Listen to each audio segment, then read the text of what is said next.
సుమన్ టీవీలో మీ business promotions కోసం ఈ కింది నెంబర్ను సంప్రదించగలరు.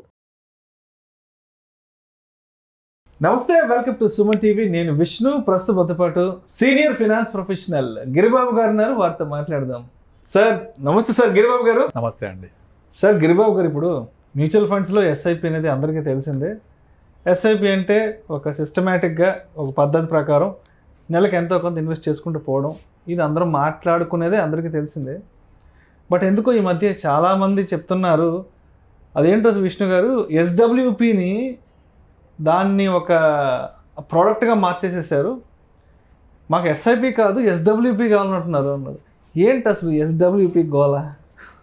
యాక్చువల్గా రీసెంట్గా నాకు ఒక 10 కాల్స్ వస్తే 8 కాల్స్ నాకు ఎస్ఐపి వద్దు, మ్యూచువల్ ఫండ్స్ వద్దు, ఎస్డబ్ల్యూపి కావాలి. ఈ ఎస్డబ్ల్యూపీ కావాలి, నాకు అదేదో ఉందంట, ఎస్డబ్ల్యూపీ ఉంటుందంట కదా, డబ్బులు బాగా వస్తాయంట కదా, అదైతే బాగుంటుందంట కదా, ఇలా అడుగుతున్నారు. అసలు ఈ ఎస్డబ్ల్యూపీని ఒక ప్రోడక్ట్ చేసి పడేశారు. అందుకే మీకు ప్రత్యేకంగా చెప్పి దీని మీద ఒక వీడియో చేద్దాము కంపల్సరీ క్లియర్గా. అసలు ఎస్డబ్ల్యూపీ అంటే ఏంటి, అది ఎందుకు పుట్టింది, దాని నేపథ్యం ఏంటి, మీతో డిస్కస్ చేద్దాం అనుకున్నాను. అసలు ఈ ఎస్డబ్ల్యూపీ ఆవిర్భవించడానికి కారణం ఏంటి, దాని నేపథ్యం ఏంటి క్లియర్ ఎక్స్ప్లెయిన్ చేస్తాను.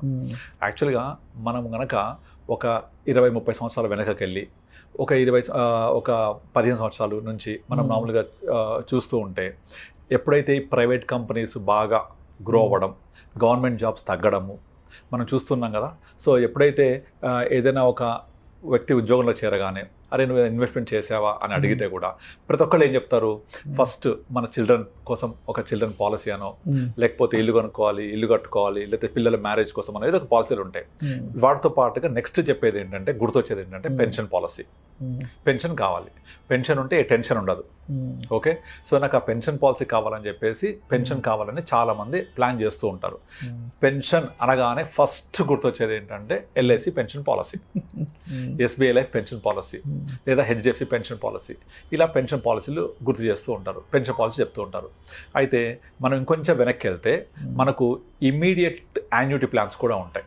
ఈ పెన్షన్ యాన్యుటీ అంటారు. యాక్చువల్గా ఈ ఇమీడియట్ యాన్యుటీ ప్లాన్స్ ఏం చేస్తాయి, మనం కనుక 45 ఇయర్స్ దాటి ఉండి మనం ఒక పాలసీ తీసుకుంటే, ఆ పాలసీలో ఇమీడియట్ యాన్యుటీ ఆప్షన్ ఉంటుంది.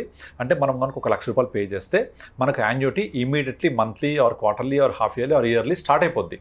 అంటే మనకి ఇమీడియట్గా ఒక పెన్షన్ లాంటిది దొరుకుతుంది మనకు. ఇది యాక్చువల్గా బాగా పాపులర్. అయితే ఇక్కడ ఒక డ్రాబ్యాక్ ఏంటంటే, మీరు జీవన్ అక్షయ్ అని ఎల్ఐసిలో ఒక పాలసీ ఉండేది, జీవన్ అక్షయ్. ఇది 1980s నుంచి కూడా ఉంది. ఎవరైతే జీవన్ అక్షయ్ పాలసీలో అప్పుడు 80sలో స్టార్ట్ చేశారో వాళ్ళకు ఇంట్రెస్ట్ రేట్ మోర్ దెన్ 12% ఉండేది. ఈ పాలసీ యొక్క ఫీచర్ ఏంటంటే, మీరు జీవన్ అక్షయ్ పాలసీలో ఇమీడియట్లీ పెన్షన్ దొరుకుతుంది, రేట్ ఆఫ్ పెన్షన్ రేట్ కూడా మనము ప్రివైలింగ్ రేట్ వస్తుంది. ఇది 80sలో తీసుకున్న వాళ్ళకు 12% ఉంటే ఈ రోజుకి 12% వస్తుంది. బాగుంది కదా. అంటే ఇన్ఫ్లేషన్ ఎంత పెరిగినప్పటికీ, వడ్డీ రేట్లు ఎంత తగ్గిపోయినప్పటికీ అప్పుడు తీసుకున్న వాళ్ళకు 12% వస్తుంది. దాని తర్వాత ఏం చేసింది, నెక్స్ట్ సిరీస్లో ఇట్లా సిరీస్లో వస్తూ ఉంటాయి ఎవ్రీ ఇయర్. ఆ వచ్చే సిరీస్ అన్ని ఇంట్రెస్ట్ రేట్స్ తగ్గుతూ వస్తున్నాయి. ఇప్పుడు ప్రజెంట్ కూడా జీవనక్షయ ఎల్ఐసి పాలసీ ఉంది. దీంట్లో మనకు వచ్చే రేట్ ఆఫ్ రిటర్న్ హార్డ్లీ 6.5%. అయితే ఇదంతా కూడా గత 2010-11 తర్వాత నుంచి ఏమైందంటే, నాకు పెన్షన్ పాలసీ కావాలి అంటే ఎంత వస్తుంది రిటైర్మెంట్ తర్వాత అని చూస్తే 6.5కి వచ్చేసాయి.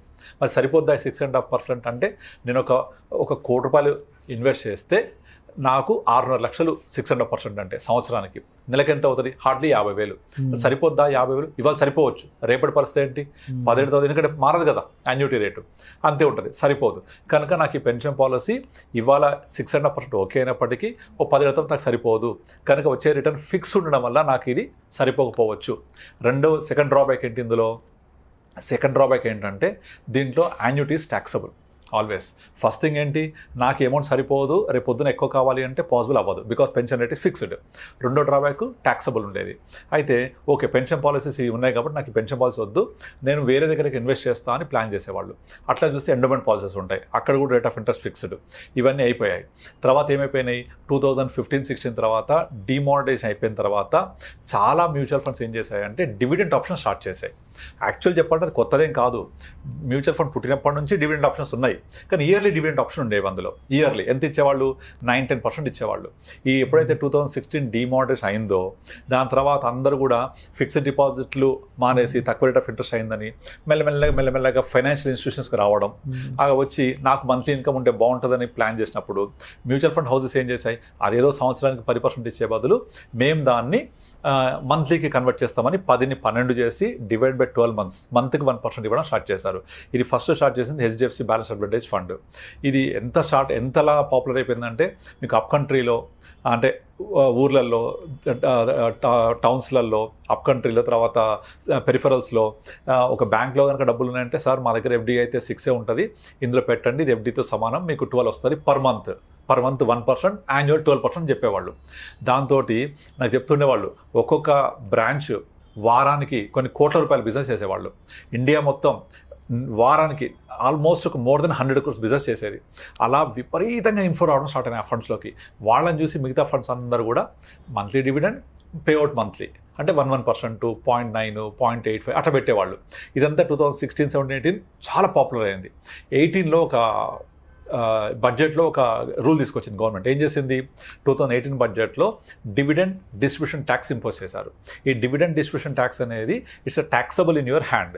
మీకు ఏదైతే డివిడెండ్ వస్తుందో ఈ మ్యూచువల్ ఫండ్స్ ద్వారా కావచ్చు, స్టాక్స్ ద్వారా కావచ్చు, ఇది మీ చేతికి వచ్చాక డివిడెండ్ ట్యాక్సబుల్ అంటే ఏంటి, మీకు ఆల్రెడీ ఎంత బ్రాకెట్లో ఉన్నారో 10%, 20%, 30% ఏ బ్రాకెట్లో ఉంటే ఆ టోటల్ ఇన్కమ్కి ఇది యాడ్ చేసి మీరు ట్యాక్స్ పే చేయాలి. సో డివిడెండ్ డిస్ట్రిబ్యూషన్ ట్యాక్స్ అయ్యేసరికి ఎవరైనా ఈ మంత్లీ ఇన్కమ్ కావాలంటే వాళ్ళు తక్కువ అమౌంట్స్ చేయరు, పెద్ద అమౌంట్స్ ఇన్వెస్ట్ చేస్తూ ఉంటారు. ఆ వచ్చే అమౌంట్ మీ పర్సనల్ ఇన్కమ్ యాడ్ చేసి మీ బ్రాకెట్ 30% అయితే 30% ట్యాక్స్ పే చేయాలి. కనుక 30% ట్యాక్స్ పే చేస్తుంది కాబట్టి మీకు డివిడెండ్ అనేది సూటబుల్ కాదు. కనుక మీరు సిస్టమాటిక్ విత్డ్రాకి వెళ్ళండి. ఈ ఎస్డబ్ల్యూపీకి వెళ్ళడం వల్ల ఏమవుతుంది, విత్డ్రా కదా, దీని ఎల్టీసీజే ఉంటుంది 10%. అది కూడా ఏంటి, మీకు చాలా వరకు ఈ బ్యాలెన్స్ ఫండ్స్ అని కూడా ఫస్ట్ 10% ఆఫ్ కార్పస్ మీద విత్డ్రా చేస్తే ఎగ్జిట్లో లేదు అని చెప్పేవాళ్ళు. కనుక మీరు 10% వరకు నాకు యాన్యువల్ ఇన్కమ్ వచ్చేలాగా 10% per annum divide by 12 months అలా తీసుకొని ఎస్డబ్ల్యూపీ ప్లాన్ చేసుకునేవాళ్ళు. అంటే 10 లక్షలు ఇన్వెస్ట్ చేస్తే 10% ఎంత, ₹1,00,000 డివైడ్ బై 12 అంటే 8,000 రూపీస్ పర్ మంత్. ఈ 8,000 రూపీస్ నేను ఎస్డబ్ల్యూపీ పెట్టుకుంటే నాకు ఎగ్జిస్టింగ్ మీద ఎగ్జిట్లో లేదు, నా చేతికి వచ్చే దాని మీద 1 lakh ఉంటుంది కాబట్టి up to 1 lakh tax exempted.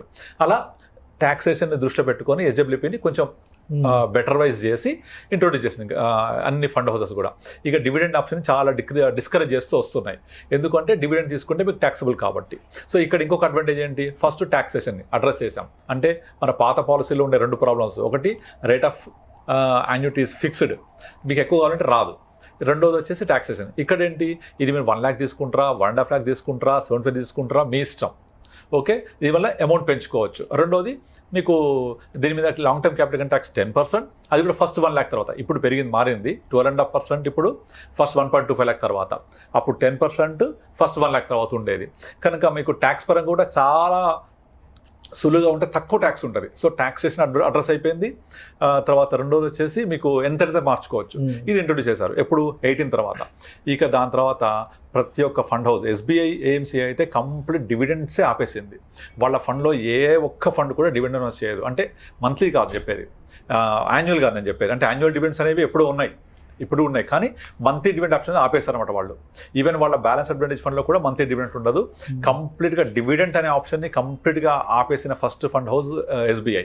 అంటే అంత డిస్కరేజ్ చేసేస్తారు వాళ్ళు డివిడెంట్ విషయంలో. మీరు ఎస్డబ్ల్యూపీ ఉంది కదా, విత్డ్రా చేసుకోండి, ట్యాక్స్ పరంగా చాలా ఎఫిషియెంట్ ఉంటుంది, ఎంతగానో పెంచుకోవచ్చు, పెట్టుకోవచ్చు, తగ్గించుకోవచ్చు, ఇవన్నీ ఫ్లెక్సిబిలిటీ ఉంటాయని చెప్పేసి చేసేవాళ్ళు.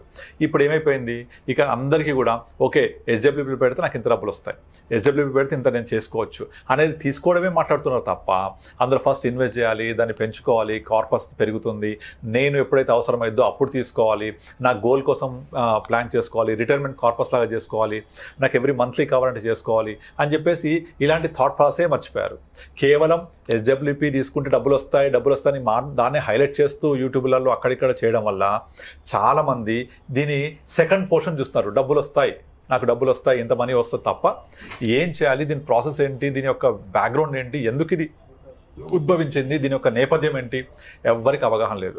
ఇప్పుడు ఈవెన్ యూట్యూబ్లో కూడా రీసెంట్గా నాకు చాలా మంది అడిగారు, ఆ SWPలో ఇంత వస్తుంది ఎంత వస్తుంది అంటే, ఒక ఆమె ఏం చేసిందంటే నాకు మెసేజ్ పెట్టింది, సార్ నేను పలానా యాప్లో వెతుకుతున్నాను, SWP ఎక్కడ కనబడలేదండి. ఫస్ట్ ఇన్వెస్ట్ చేయలేమా, ఫస్ట్ ఇన్వెస్ట్ చేయకుండా SWP చేద్దామని చూస్తున్నా అంటోంది. ఇన్వెస్ట్ చేశాక కదా SWP, ఇన్వెస్ట్మెంట్ వద్దు, SWP కావాలి, ఎక్కువ వస్తాయి అందులో. ఆప్షన్ ఎక్కడ ఉంది వెతుకుతుంది ఆమె, literally I show you the message also. ఆమె వెతుకుతుంది అనమాట, నేను SWP కోసం ఆప్షన్ వెతుకు దొరకట్లేదు, ఎక్కడ చేయాలి అది. ఫస్ట్ ఇన్వెస్ట్ చేయాలి కదా, ఇన్వెస్ట్ చేసి కదా దాన్ని కన్వర్ట్ చేసేది. విత్డ్రా చేసేప్పుడు మీకు మంత్లీ తీసుకోండి, క్రమానుగతంగా విత్డ్రా చేసుకునే ఒక విధానం అది. సిస్టమాటిక్ ఇన్వెస్ట్మెంట్ ప్లాన్ కి ఎగ్జాక్ట్లీ ఆపోజిట్ అది. Systematic investment plan, systematic withdrawal plan. మనం ఇన్వెస్ట్ చేస్తూ పోతాం, పెరుగుద్ది, లంసమైద్ది, సిస్టమాటిక్గా తీసుకుంటూ ఉండండి. మనం ఒక వీడియో చేసాం, గుర్తుందా, మీ నెల్లూరు ఫ్రెండ్కి ఒకటి చెప్పాము, 50 లక్షలు ఉంటే ఇల్లు కొనాలా, మ్యూచువల్ ఫండ్ పెట్టాలని. అతనికి ఏం చేసాము, బాబు 50 లక్షలు ఉంటే ఒకేసారి ఇల్లు కొనకు, మ్యూచువల్ ఫండ్ పెట్టుకొని 1 year గ్యాప్ ఇవ్వు, 1 year తర్వాత వచ్చే కార్పస్ నుంచి every month systematic withdrawal plan తీసుకొని నీ EMI కట్టుకొని చెప్పాం. అవునా? సో అది ఎంత బాగా వర్కౌట్ అయింది ఆయనకు. డబ్బులు ఆయన దగ్గర ఉన్నాయి 50 లక్షలు, ఇల్లు వచ్చింది, ఇల్లు లోన్లో తీసుకోవడం వల్ల EMI కట్టుకుంటూ పోయాడు, కార్పస్ ఇక్కడ ఉంది, ప్లస్ ఇల్లు కూడా తను ఎక్వైర్ చేసుకోగలిగాడు. రీసెంట్గా ఒక కేస్ స్టడీ చెప్తాను. యాక్చువల్గా మన దగ్గర ఒక అమ్మాయి వచ్చింది, వాళ్ళ బ్రదర్ వచ్చేసి నా క్లయింట్, ఆమె ఏజ్ 36 ఉంటుంది. అయితే వాళ్ళ husband at the age of 40 he passed away due to some accident. అయితే ఇన్సూరెన్స్ నుంచి 50 లక్షలు, తర్వాత వాళ్ళ ఫ్రెండ్స్ అంతా కొంచెం గ్యాదర్ చేసి ఒక 4-5 lakhs ఇచ్చారు ఆమెకు. మొత్తం 55 lakhs మాత్రమే ఆమె దగ్గర ఉన్నాయి. ఇంకా వేరే ఇన్కమ్ అంటూ ఏమీ లేదు ఆమె దగ్గర. వాళ్ళ హస్బెండ్ పేరెంట్స్ కూడా ఎవరు చూడట్లేదు ఇప్పుడు ఆమెని. సో ఈ 55 lakhs జీవితాంతం ఆమెకు యూజ్ అవ్వాలి. ప్లస్ 2 kids ఉన్నారు, వాళ్ళ ఎడ్యుకేషన్ నీడ్స్, మ్యారేజ్ నీడ్స్ అన్ని ఫుల్ఫిల్ అవ్వాలి. But total corpus available is 55 lakhs. ఇది ఎలా చేద్దాం అనే దగ్గరికి వస్తే నేను ఒక మంచి సలహా ఇచ్చాను. నార్మల్గా అందరు SWP ప్లాన్ చేసే వాళ్ళు చేసే తప్పేంటంటే, ఈ 50 లక్షలు తీసుకెళ్ళి ఒక బ్యాలెన్స్ ఫండ్ లేకపోతే కన్జర్వేటివ్ హైబ్రిడ్ ఫండ్లో పెట్టేసి ఎవ్రీ మంత్ 6-7% తీసుకుంటూ ఉంటారు. అందరూ చేసే పని అది. బట్ అలా చేయకూడదు. నేనేం చేశానంటే, నాకు ఒక 1 year టైం ఇవ్వండి, ఈ 50 lakhs ఇన్వెస్ట్ చేద్దాం. ఈ 1 year పాటు మీరు బ్రతకడానికి మీకు కావాల్సిన డబ్బులు ఆల్రెడీ 55 lakhs ఉన్నారు కదా, ఒక 4-5 lakhs ఉంచుకోండి అకౌంట్లో. అది మీరు యూజ్ చేసుకుంటూ 1 year గడపండి. 1 year తర్వాత 50 lakhsలో ఒక 12% ఎంత అవుతుంది? 50 lakhs మీద ఎగ్జాక్ట్లీ 6 lakhs వస్తుంది.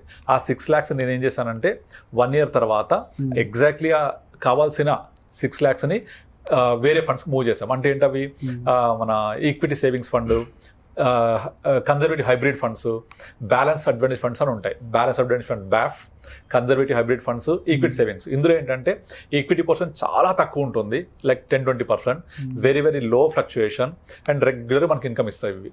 ఈ 6 lakhsలో నుంచి ఆమెకు కావాల్సిన 50 lakhsలో 1% ఎంత? 50,000. ఆ 50,000 తీసుకోవడానికి కావాల్సిన 6 lakhs పక్కన క్రియేట్ చేసి పెట్టాను. అందులోంచి ఎవ్రీ మంత్ 50 తీసుకుంటూ ఉంటుంది. తీసుకున్నా కూడా 6 lakhs ఇంకా పెరిగే ఉంటాయి కొద్దిగా, ఎందుకంటే మినిమం అవి 8-9% ఇస్తూ ఉంటాయి. మళ్ళీ 1 year తర్వాత నా 50 lakhs మళ్ళీ పెరిగింది కదా, ఇక్కడ ఇచ్చేస్తాను, మళ్ళీ మూవ్ చేసి తీసుకుంటుంటాం. అయితే ఈ మధ్యలో ఏమైపోయింది, లాస్ట్ 1.5 yearలో మార్కెట్ బాగా పెరిగింది కదా, instead of 12% this has generated more than 20%. ఎందుకు అంటే నా రెగ్యులర్గా ఏదైతే ఫండ్స్ జనరల్గా అడ్వైస్ చేస్తుంటానో, large cap, large mid cap, small cap, mid cap, కొంచెం సెక్టోరల్ ఎక్స్పోజరు, ఇవన్నీ ప్రాపర్గా బ్యాలెన్స్ చేయడం వల్ల దీని రిజల్ట్ ఎక్కువ ఉంటుంది, రిటర్న్స్ ఎక్కువ ఉంటాయి. దాన్ని తీసుకొని ఎవ్రీ ఇయర్ మనం ఇలా ఒక కార్పస్ క్రియేట్ చేసుకొని ఆ కార్పస్ నుంచి విత్డ్రా చేసుకుంటూ పోవాలి. ఇలా చేయడం వల్ల మన బేస్ ఫండ్ ఏమో బాగా పెరుగుద్ది, ఇక్కడ నుంచి మనకు కావాల్సిన మంత్ ఇన్కమ్ ఇక్కడ నుంచి వస్తూ ఉంటుంది. అంటే 2 బైఫర్కేట్ చేయడం వల్ల. యాక్చువల్గా చేసేది ఏంటంటే, అందరూ ఈ పని చేయకుండా చాలామంది అడ్వైజర్స్ కానీ ఇన్వెస్టర్స్ కానీ తీసుకెళ్లి బ్యాలెన్స్ అడ్వాంటేజ్ ఫండ్ పెట్టేసుకొని నేను ఎవ్రీ మంత్ తీసుకుంటూ పోతా అని చెప్తారు. అలా తీసుకుంటూ పోతే ఈ ఫండ్ కొంచెం కన్జర్వేటివ్గా పర్ఫామ్ చేస్తుంది. గతంలో చేసిందే, ఇప్పుడు అంత కష్టం రావడం ముందు కనుక మీకు పర్ఫార్మెన్స్ ఆఫ్ ది ఫండ్ అనేది ఎక్కువ అగ్రెసివ్ ఉండదు, రిటర్న్స్ తక్కువ ఉంటాయి, గ్రోత్ తక్కువ ఉంటుంది. అలా కాకుండా మీరు డివైడ్ చేసేయండి. ఒక్క 1 year టైం తీసుకొని ఒక 12% వచ్చాక దాన్ని సపరేట్గా ఫండ్స్ మూవ్ చేసుకోవాలి. నేను చెప్పినట్టుగా ఈక్విటీ సేవింగ్స్, కన్జర్వేటివ్ హైబ్రిడ్, బ్యాఫ్లోకి మూవ్ చేసుకొని విత్డ్రా ప్లాన్ చేసుకోవాలి. ఇది 1 year తర్వాత చేయాలి, ఫస్ట్ 1 year తర్వాత. ఇక ఎవ్రీ ఇయర్ ఈ ప్రాసెస్ చేస్తున్నారు, ఇయర్లీ వన్స్ చేయాలి ప్రాసెస్. చేస్తే మీ బేస్ ఫండ్ ఏమో అగ్రెసివ్ పర్ఫామ్ చేస్తుంది, ఇక్కడ మంత్లీ రావచ్చు, మంచిగా వస్తూ ఉంటాయి. ఇప్పుడు క్వశ్చన్ రావచ్చు, మరి 1 year ఎప్పుడైనా మనం 12% ఇవ్వకపోతే అని పాసిబిలిటీ ఉంటుంది. అప్పుడు 12% రాకపోతే కొంచెం మనం కార్పస్ నుంచి తీసుకోవాల్సి వస్తుంది. బట్ ఎవ్రీ ఇయర్ మినిమం యావరేజ్గా 12-15% ఇస్తూ ఉంటుంది. ఏ సంవత్సరమైనా రాకపోతే కూడా మనం కొంచెం కార్పొరేషన్ తీసుకోవాల్సి వస్తుంది, తీసుకుందాం. కానీ ఆ 3-4 yearsలో ఎప్పుడోసారి బాగా జంప్ కొడుతుంది మార్కెట్, అప్పుడు మేకప్ అయిపోతుంది. అంటే rather putting in normal regular బ్యాఫ్లో పెట్టి తీసుకునే దానికంటే ఇలా చేయడం వల్ల మీకు రిటర్న్స్ ఎక్కువ ఉంటాయి, కార్పస్ ఎక్కువ జనరేట్ అవుతుంది, గ్యారంటీగా మంత్లీ ఇన్కమ్ వస్తుంది అండ్ లోస్ టాక్సేషన్ కూడా. సో ఇన్ని బెనిఫిట్స్ ఉంటాయి ఇందులో. ఇవన్నీ అర్థం చేసుకోకుండా నాకు ఎస్డబ్ల్యూపీ కావాలి, ఎస్డబ్ల్యూపీ మాత్రమే కావాలి, మ్యూచువల్ ఫండ్స్ రిస్క్ నాకు వద్దు అనే రేంజ్కి వెళ్ళిపోయింది. సో అందుకే అలా కాకుండా ఇది ఒక క్రమానుగతంగా విత్డ్రా చేసుకునే ఒక విధానం మాత్రమే. దానికంటే ముందు ఇన్వెస్ట్ చేయాలి. ఫస్ట్ మనం ఇన్వెస్ట్ చేసి ప్రాపర్గా ప్లాన్ చేసుకొని తీసుకుంటూ ఉండాలి. అంటే ఒక ఎస్డబ్ల్యూపీ గురించే కాదు, మ్యూచువల్ ఫండ్ ఇన్వెస్ట్మెంట్ కూడా ఒక స్పెక్యులేషన్ చేసేసారు. అంటే ఎగ్జాక్ట్లీ మార్కెట్ ఆల్ టైమ్ హైకి వెళ్ళిపోయింది, డబ్బులు రిడెంప్షన్ కొట్టాలి, మళ్ళీ పడగానే మార్కెట్ పడంగానే మళ్ళీ ఇక్కడ ఇన్వెస్ట్మెంట్ చేయాలా ఏంటి అంటే ఎందుకు ఇలాంటి పర్సెప్షన్ స్టార్ట్ అవుతుంది అంటారు? ఎందుకు దీన్ని కూడా ఒక ఈక్విటీ కైండ్ ఆఫ్ దీనిలో తీసుకొచ్చేసారు? గ్రీడ్ పెరిగిపోవడం. యాక్చువల్గా ఎప్పుడు కూడా స్టాక్ మార్కెట్కి ఒక పొటెన్షియల్ ఉంటుంది, ఎంత అంటే 12-15% రిటర్న్ ఇవ్వడం. కానీ లాస్ట్ 4 yearsలో స్టాక్ మార్కెట్ ఎప్పుడు చూడనంతగా విపరీతమైన రిటర్న్స్ ఇచ్చింది. అంటే 2025 ఏప్రిల్లో మనం 25,000 సెన్సెక్స్ అనుకుంటే ఇవాళ 82,000 సెన్సెక్స్ ఉంది కదా. అంటే 4 yearsలో 2020 ఏప్రిల్ టు 21, 22, 20, 24 అంటే 4.5 yearsలో 3 times పెరిగింది. జరుగుద్దా నార్మల్గా ఇట్లా? ఎప్పుడు జరగదు కదా. ఇది సెకండ్ టైం జరగడం. యాక్చువల్గా 2005, 6, 2007 ఈ 3 yearsలో Sensex has moved from 6,000 to 21,000 అంటే ఆల్మోస్ట్ 3.5 times పెరిగింది. కానీ 2008 జనవరిలో ఏమైంది? మొత్తం వరల్డ్ వైడ్ రిసెషన్ వచ్చి మొత్తం ఎక్కడి నుంచి అయితే ప్రారంభమైంది మార్కెట్ 6,000 మళ్ళీ 21,000 నుంచి అదే 7,000 పడిపోయింది. అది కరెక్ట్గా అప్పుడు జరిగింది కదా. అంటే 2006 to 2005, 6, 7 3 years పెరిగిందంతా 9 monthsలో మొత్తం వెనక్కి వచ్చేసింది. వచ్చి మళ్ళీ 20,000 రావడానికి 5 years పట్టింది. కానీ ఈసారి అలా కాదు. 2020 ఏప్రిల్లో 25,000 నుంచి స్టార్ట్ అయ్యి ఇవాళ 80,000 చూస్తున్నాం. కానీ మార్కెట్ ఎప్పుడు పడుద్ది, మళ్ళీ ఎంత పడుద్ది, మళ్ళీ రికవరీ ఎట్లయితుంది అనేదానికి ఆన్సర్ లేదు. కాకపోతే అప్పటికి ఇప్పటికి డిఫరెన్స్ ఏంటంటే అప్పటి మార్కెట్ని కంప్లీట్గా ఎఫ్ఐఐస్ ముందు నడిపించారు. 70-80% ఇన్వెస్ట్మెంట్స్ అంతా ఎఫ్ఐఐస్ది, ఫారెన్ ఇన్స్టిట్యూషనలైజ్డ్ ఇన్వెస్టర్స్ది. బట్ ఇప్పుడు రివర్స్, 70% అంతా డొమెస్టిక్ ఇన్వెస్టర్స్ది, అంతా మన వాళ్ళే ముందు నడిపిస్తున్నారు. అసలు మార్కెట్ పడింది అంటే నెక్స్ట్ డే పంపింగ్ మనీ హ్యూజ్గా, అసలు ఎఫ్ఐఐస్ రోల్ చాలా తగ్గిపోయింది. సో ఇప్పుడు మన ఇండియన్ ఇన్వెస్టర్స్ ముందుండి మార్కెట్ని తీసుకెళ్తున్నారు. ఎంతకాలం అయితే లిక్విడిటీ ఉంటుందో అంతకాలం నడుస్తూ ఉంటుంది. ఈ లిక్విడిటీ కూడా ఏంటి, ప్రజెంట్ స్టాక్ మార్కెట్లో ఎప్పుడు స్టాక్స్ లిమిటెడ్ సప్లై, కానీ because of more demand, because of more liquidity, higher the price is chasing for next higher price. ఇప్పుడు మన దగ్గర అందరి దగ్గర సేమ్ షేర్స్ ఉన్నాయి క్వాంటిటీ. మీరు ఒక 100 రూపాయలు అమ్మారు, 105 కొంటున్నా, ఇంకోటి 110 కొంటా అంటున్నాడు, ఇంకో 120 కొంటా అంటున్నాడు, పెరిగిపోతుంది కదా. So when more too much money chase too little goods, price will increase. Real estate కానీ దేనికైనా వర్తిస్తుంది. సో ఈ లిక్విడిటీ ఎప్పుడు అయిపోద్ది, ఎప్పుడు డబ్బులు అయిపోతాయో అప్పటిదాకా నడుస్తూనే ఉంటుంది. సో ఎప్పుడు తెలియదు. యాజ్ ఎ కన్క్లూజన్ ఏం చెప్తారు అసలు ఆడియన్స్ కంటే? ఎస్డబ్ల్యూపీని కూడా ఎస్ఐపి లాగా కన్సిడర్ చేసేసారు కాబట్టి ఏంటి కన్క్లూజన్ అని చెప్తారు? సో ఎస్డబ్ల్యూపీ అనేది మనము గోల్ రీచ్ అయినప్పుడు అందులో నుంచి లబ్ధి పొందే విధానం మాత్రమే. ఇది ఇన్వెస్ట్మెంట్ విధానం కాదు. ఇన్వెస్ట్మెంట్ చేసిన తర్వాత మనకు వచ్చే ప్రతిఫలం ఇది. కనుక ఎస్డబ్ల్యూపీ అనేది లాస్ట్ జరుగుద్ది. మనకు నీడ్ గోల్ అవసరమైనప్పుడు లెస్ టాక్సేషన్ ఉంటుంది, ప్లస్ మనకు ఎంతకాలం అంతా పెట్టుకోవచ్చు, మన చేతిలో పని అది. కనుక దాన్ని అలాగా చూడండి తప్ప ఇన్వెస్ట్మెంట్ అనేది mutual fund, SIP is different. Invest చేసి పెరిగిన తర్వాత తీసుకునే విధానం అది. ఎగ్జాక్ట్లీ, దానికి రీసెర్చ్ చేయకూడదు. ఆల్రెడీ ఎస్ఐపి చేసుకుని వెళ్ళిన తర్వాత ఇప్పుడు నార్మల్గా ఎస్ఐపి చేసో లేకపోతే ఇప్పుడు నేను చెప్పిన ఎగ్జాంపుల్లో ఒకేసారి పెట్టింది, అలా ఒకేసారి పెట్టిన కేసులు కొన్నే ఉంటాయి. దాదాపుగా ఏం చేస్తారు, 30 years 40 years ఏ వ్యక్తి ఉన్న వ్యక్తి చేసుకుంటూ వెళ్ళి 55-60 వచ్చిన తర్వాత మొత్తం కార్పస్ అంతా కొంచెం కన్జర్వేటివ్ చేసుకొని కొంత బ్యాలెన్స్ చేసుకొని విత్డ్రా చేసుకుంటూ వెళ్ళాలి. That's what we are saying. అప్పుడు నీ కార్పస్ డిస్టర్బ్ అవ్వదు, నీకు రెగ్యులర్ క్యాష్ ఫ్లో వస్తుంది, టాక్సేషన్ తక్కువ ఉంటుంది. చాలా ఈ 3 బెనిఫిట్స్ ఉంటాయి. కనుక దీన్ని ఎస్డబ్ల్యూపీ అనేది ఒక విత్డ్రా చేసుకునే విధానం మాత్రమే, అది ఇన్వెస్ట్మెంట్ విధానం కాదు. ఇన్వెస్ట్ చేశాక వచ్చేది అది, అది అర్థం చేసుకోవాలి.